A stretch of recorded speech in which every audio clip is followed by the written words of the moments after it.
മൂന്നാം വാർഷികം ആഘോഷിക്കുന്ന മോദി സർക്കാർ വിദ്യാഭ്യാസ മേഖലയിൽ കാര്യമായ നേട്ടമാണ് അവകാശപ്പെടുന്നത്. 3 പതിറ്റാണ്ടിന് ശേഷം ദേശീയ വിദ്യാഭ്യാസ നയം കാലാനുസൃത മാറ്റത്തിന് വിധേയമാക്കി. മാറുന്ന തൊഴിൽ ആവശ്യങ്ങൾക്ക് ഉതകുന്ന തരത്തിൽ വിദ്യാഭ്യാസ സമ്പ്രദായത്തെ പരിഷ്കരിച്ചു എന്നും സർക്കാർ വ്യക്തമാക്കുന്നു. വിദ്യാഭ്യാസ രംഗത്തെ മാറ്റങ്ങൾ എണ്ണി പറയുകയാണ് കേന്ദ്ര സർക്കാർ. പുതിയ വിദ്യാഭ്യാസ നയം എടുത്തു പറയുന്നു. 30 വർഷത്തെ സമ്പ്രദായത്തിനാണ് മാറ്റം വരുത്തിയതെന്ന് കേന്ദ്ര സർക്കാർ അവകാശപ്പെടുന്നു. ഇന്ത്യൻ ധാർമ്മികതയിൽ വേരൂന്നിയതും ഇന്ത്യയെ ആഗോള വിജ്ഞാന സൂപ്പർ പവറായി മാറ്റാൻ ലക്ഷ്യമിടുന്നതുമാണ് പുതിയ നയം. ഉന്നത വിദ്യാഭ്യാസ സമ്പ്രദായത്തിലും ഒരു മാതൃകാപരമായ മാറ്റം ദേശീയ വിദ്യാഭ്യാസ നയം വിഭാവനം ചെയ്യുന്നു. കഴിഞ്ഞ 11 വർഷത്തിലുണ്ടായ പശ്ചാത്തല വികസന രംഗത്തെ ആശ്ചര്യപ്പെടുത്തുന്ന നേട്ടമാണ് സർക്കാർ ഉയർത്തിക്കാണിക്കുന്നത്. രാജ്യത്തുടനീളം പുതിയ IIT-കൾ, IIM-കൾ, മെഡിക്കൽ കോളേജുകൾ, സർവകലാശാലകൾ എന്നിവ റെക്കോർഡ് സംഖ്യയിലാണ് സ്ഥാപിച്ചത്. 2014 വരെ രാജ്യത്തുണ്ടായിരുന്നത് 8 എയിംസുകൾ, 82,533 മെഡിക്കൽ സീറ്റുകൾ, 16 IIT-കൾ, 13 IIM-കൾ, 723 സർവകലാശാലകൾ. എന്നാൽ ഇനി കഴിഞ്ഞ 10 വർഷത്തെ കണക്കുകൾ പരിശോധിക്കാം.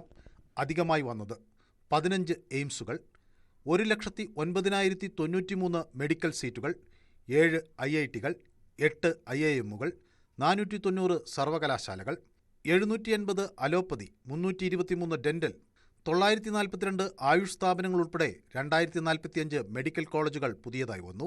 ഇപ്പോൾ രാജ്യത്ത് എയിംസുകളുടെ എണ്ണം 2014 3 നിലവിൽ നമുക്ക് 23 എയിംസുകളുണ്ട്.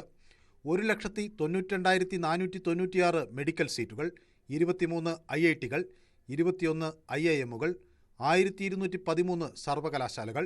ഇതാണ് നിലവിലെ കണക്ക്. PM ശ്രീ യോജനയ്ക്ക് കീഴിൽ 14,500 സ്കൂളുകൾ നവീകരിക്കുകയും വികസിപ്പിക്കുകയും ചെയ്തു. വിദ്യാഭ്യാസത്തോടൊപ്പം നൈപുണ്യ വികസനവും പരിഗണനയിൽ വന്നു.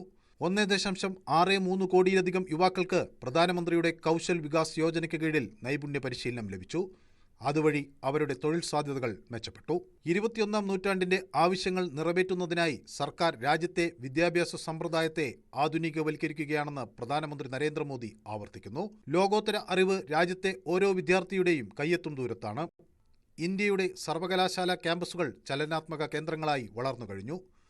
ഒരു രാജ്യത്തിന്റെ ഭാവി അതിന്റെ യുവാക്കളെ ആശ്രയിച്ചിരിക്കുന്നു. അതുകൊണ്ട് ഇന്ത്യയുടെ ശോഭനമായ ഭാവിക്കായി അവരെ തയ്യാറാക്കേണ്ടത് അനിവാര്യമാണ്. ടാലന്റ്, ടെമ്പറമെന്റ് ആൻഡ് ടെക്നോളജി എന്നീ ത്രിമൂർത്തികൾ ഇന്ത്യയുടെ ഭാവിയെ പരിവർത്തനം ചെയ്യുമെന്ന് അടിവരയിട്ട് പറയുകയാണ് പ്രധാനമന്ത്രി നരേന്ദ്രമോദി. News desk, News 18.